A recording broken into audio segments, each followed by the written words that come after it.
और बदला लेने के बाद भी इजराइल ने क्यों कहा कि जरूरत पड़ी तो और अटैक करेंगे।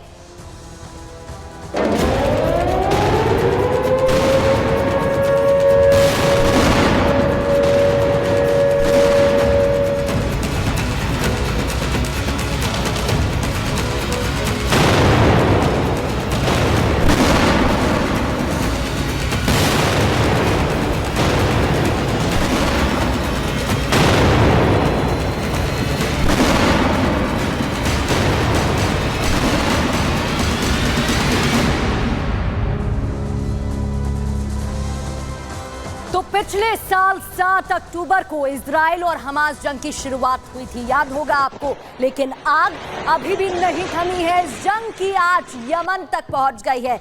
यमन में दूरी है लेकिन आंच पहुंच चुकी है वहां तक। इजराइल ने यमन में घुसकर हूती विद्रोहियों पर एयर स्ट्राइक की है। इजराइल के इस हमले से ये जंग एक बार फिर भड़कने की आशंका जताई जा रही है कि भड़क उठी है, क्योंकि दुनिया के बड़े देश इजराइल और हमास के बीच समझौता कराना चाहते हैं, लेकिन यहां जंग थमने का नाम नहीं ले रही है। ऐसे में शुक्रवार को हूती विद्रोहियों ने तेल अवीव पर ड्रोन से अटैक कर दिया है, जिसके जवाबी कार्रवाई में यमन पर एयर स्ट्राइक की गई है। आपको सबसे पहले बताएंगे कि इजराइल का हूती पर हमला हुआ, लेकिन हमला कैसे किया गया है। इजराइल का हूती विद्रोहियों पर हमला, जहां यमन में घुसकर एयर स्ट्राइक की गई। दो रास्ते हैं, या तो आप जहाज से जाए, पानी के जरिए जाइए, या फिर आप एयर स्ट्राइक करिए। और एयर स्ट्राइक के जरिए यहां पर हुदैदा सैन्य ठिकाने पर बमबारी की गई है। तेल भंडारण को भी निशाना बनाया गया है और बिजली स्टेशन पर भी कई बम गिराए गए हैं। हमले में 3 लोगों की मौत की खबर है, 87 लोग घायल हैं। यमन के टीवी चैनल ने हमले की पुष्टि की है कि यह हमला यहां पर किया गया है। तो कई लोगों की घायल होने की खबर इसमें सामने आ रही है और बताया जा रहा है कि कई लोगों की मौत भी हुई है। अब आपको जरा तस्वीरों के माध्यम से दिखा देते हैं कि वहां पर क्या कुछ तस्वीरें सामने आई है। न्यूज चैनल वहां की पुष्टि कर चुका। ये देखिए तस्वीरें, एयर स्ट्राइक होती है और बम गिराए गए हैं। हमले की खबर यहां पर सामने आ रही है और आप ये देख सकते हैं किस तरीके से एक के बाद एक हवाई बम गिराए गए हैं। और उसके बाद की तस्वीर, कैसे जनजीवन वहां का अस्त-व्यस्त हो रखा है और जंग थमने का नाम नहीं ले रहा है। और आप ये तस्वीरें जरा आपकी उठती लपटों की देखिएगा, ब्लास्ट की देखिएगा, किस तरीके से वहां पर हमले के बाद की स्थिति पैदा हो जाती है। लोग सहम जाते हैं और उसके बाद एक्टिव होती है टीम। ये जरा तस्वीर देखिएगा जो वहां से विजुअल्स आए हैं, किस तरह से जब हमले होते हैं, एयर स्ट्राइक की जाती है, ऊपर से आग के गोले गिराए जाते हैं, बम गिराए जाते हैं, तो वहां कैसे ब्लास्ट की ये तस्वीर मिली है। और धुआं ही धुआं चारों ओर आसमान में छा जाता है और वहां पर किस तरीके से हालात बन जाते हैं। अब इजराइल के पीएम बेंजामिन नेतन्याहू का क्या कुछ कहना है, वो भी सुन लीजिए। אזרחי ישראל, שבוע טוב. מתחילת המלחמה הבהרתי שישראל תפגע בכל מי שיפגע בנו. ולכן מוקדם יותר היום כינסתי את הקבינט המדיני-ביטחוני. तो देखा आपने क्या कहा, उन्होंने मॉनिटरिंग भी की थी हमले को। बेंजामिन नेतन्याहू ने लगातार जब ये हमला हुआ तो मॉनिटर कर रहे थे, ये भी जानकारी मिली थी। हूती पर हमले के बाद इजरायली प्रधानमंत्री ने क्या कुछ कहा, ये हमने आपको सुनाया। अब जरा आपको ग्राफिक्स के जरिए बता देते हैं कि इजराइल ने कैसे हमला किया था और क्या कुछ इस दौरान हुआ था। जरा ये तस्वीर और मैप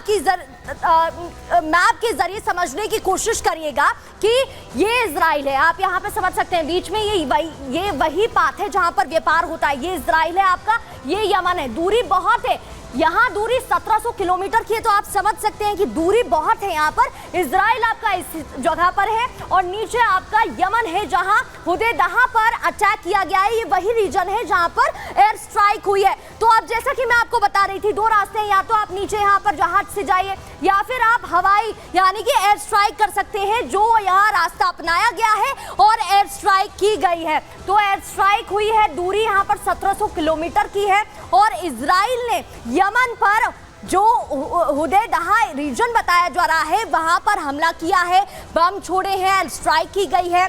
और यहाँ पर देखिए ये जो पाथ आप देख रहे हैं ये वही पाथ है, यहाँ पर व्यापार भी होता है। इजराइल की अगर आप बात करें तो फिलिस्तीन ये वही बॉर्डर है जहाँ पर लगातार हमले और जंग की खबरें सामने आती हैं, और ये वही इलाका है जहाँ पर लगातार जो हलचल मची हुई है वो देखने को मिल रही है। तो इस पूरे मामले को लेकर अब तमाम प्रतिक्रियाएं भी सामने आ रही हैं और लगातार इस जंग को शांत कराने, सुलझाने के लिए तमाम देश भी कोशिश कर रहे हैं। भारत की तरफ से भी कहा गया था, लेकिन जो एयर स्ट्राइक हुई है उसमें किस फाइटर जेट का, क्योंकि एयर स्ट्राइक हुई है, किस फाइटर जेट का इस्तेमाल हुआ है वो आपको बता देते हैं। वो है F-15 का इस्तेमाल। अमेरिका में ये लड़ाकू विमान बना है, क्योंकि देखिए इजराइल की जो सहायता है वो अमेरिका लगातार कर रहा है। 2660 किलोमीटर प्रति घंटे की रफ्तार से ये काम करता है। ऑल वेदर मटेरियल इसमें लगाया गया है, कोई भी वेदर हो ये सही से काम करेगा। स्ट्राइक फाइटर हवा और जमीन पर वॉर में सक्षम है, यानी कि ये वॉर फ्लोर की बात करें, जमीन की बात करें या हवा में भी सक्षम रहता है फाइट के लिए, लड़ाई के लिए। अब इजराइल का बदला पूरा हुआ कि नहीं ये सवाल है, क्योंकि याद होगा आपको 7 अक्टूबर को हमास की तरफ से हमला होता है और वहां पर एयर स्ट्राइक की जाती है और इजराइल ने हूती से बदला लिया। इसे उस ओर देखा जा रहा है। हूती ने इजराइल पर हमला किया था, वो तस्वीर आपको याद होंगी, और शुक्रवार को ड्रोन से अटैक किया। हमले में एक इजरायली की मौत हुई है और 4 इजरायली नागरिक घायल हुए हैं, ये भी जानकारी है।